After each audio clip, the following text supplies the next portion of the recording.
Assalamualaikum warahmatullahi wabarakatuh. Perkenalkan, nama saya Widya Frimasari, NIM 18029177, Prodi dari Pendidikan Matematika dengan dosen pengampu Ibu Rita Sofian SPD MPDE. Di sini saya akan menjelaskan mengenai konsep dan prinsip wirausaha sosial. Kewirausahaan sosial telah menjadi perhatian publik selama 2 dekade terakhir. Nah, kewirausahaan sosial ini atau disebut juga dengan social entrepreneurship juga merupakan bagian yang tidak terpisahkan dari kewirausahaan. Meskipun kewirausahaan sosial menekankan pada tujuan yang lebih mulia, seperti menanggulangi masalah kemiskinan, kewirausahaan sosial juga dapat menjadi dan memberikan dampak positif serta memberikan solusi sebagai langkah untuk memajukan Indonesia. Nah, tidak semata menyelesaikan persoalan ekonomi, kewirausahaan sosial juga sekaligus menyelesaikan berbagai permasalahan sosial di tanah air ini. Dengan banyaknya masalah sosial di Indonesia, Pemerintah tidak dapat menyelesaikannya sendirian, namun membutuhkan pemuda serta pemudi yang cerdas Indonesia untuk menciptakan perubahan bagi tanah air ini. Nah, oleh karena itu, sebagai generasi muda yang perlu kita lakukan ialah mendapatkan pemahaman mengenai bagaimana menjadi seorang wirausaha sosial dengan mempelajari konsep dan model bisnisnya terlebih dahulu. Terdapat 5 kriteria dasar usaha sosial atau social entrepreneurship atau kita kenal juga dengan SE di Indonesia.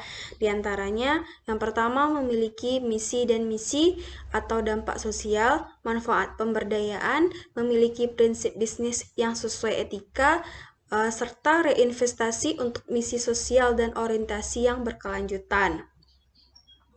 Selain itu, social enterprise atau SE di Indonesia juga dikenal memiliki 4 corak utama. Yang pertama yaitu Community Based Social Enterprise atau kita kenal dengan CBSE yang didirikan berdasarkan kebutuhan komunitas yang memiliki kesamaan masalah, kondisi, minat, atau community of interest atau kebutuhan masyarakat lokal yang tinggal di lokasi geografis yang sama.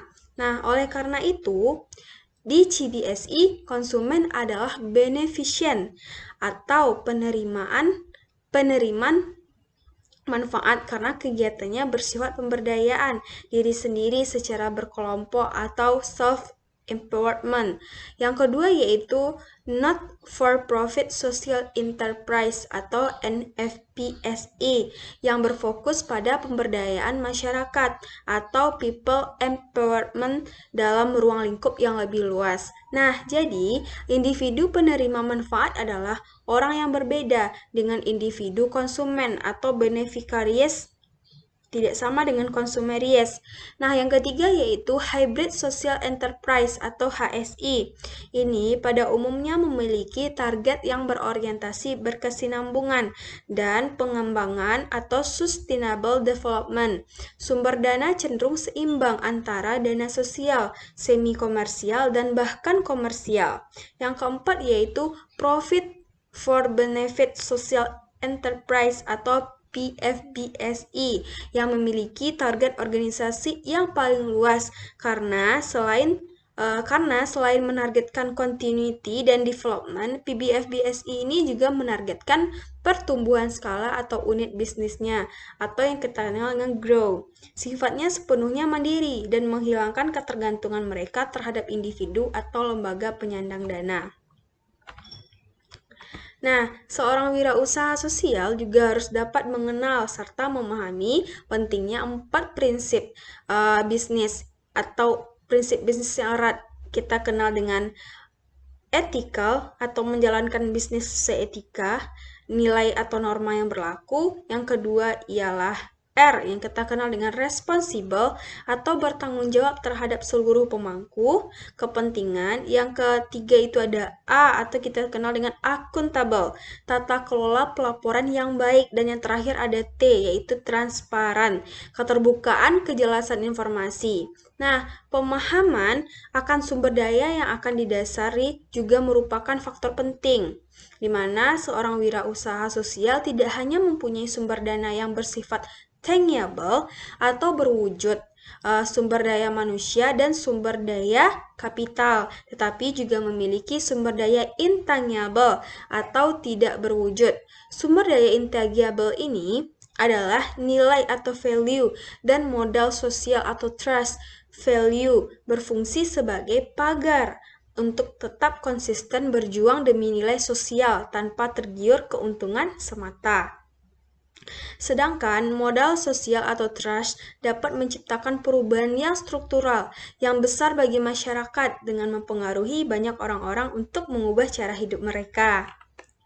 Nah, di sini memanfaatkan prinsip bisnis atau kewirausahaan untuk mengatasi masalah sosial adalah suatu konsep yang realistis. Kenapa? Karena hal ini telah dibuktikan oleh beberapa wirausaha sosial Indonesia yang melibatkan masalah sosial Indonesia sebagai peluang untuk perubahan dan dapat diimplementasikan.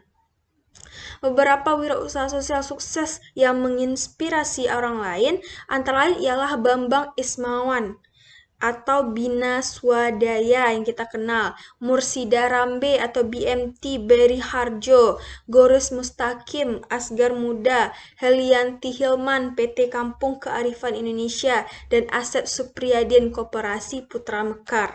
Nah, cara kegiatan bisnis yang dilakukan mereka memang sangat beragam, namun semuanya memiliki kesamaan karakter. Mereka memiliki empati yang besar, super kreatif, serta berdaya juang yang tinggi, dan merupakan pribadi yang menyenangkan sehingga banyak orang yang ingin mendukung dan membantu mewujudkan cita-cita mereka.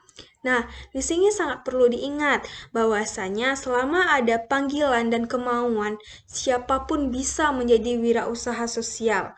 Pedoman lebih detail terkait sosial entrepreneurship juga dapat kita baca di DBS Foundation Handbook.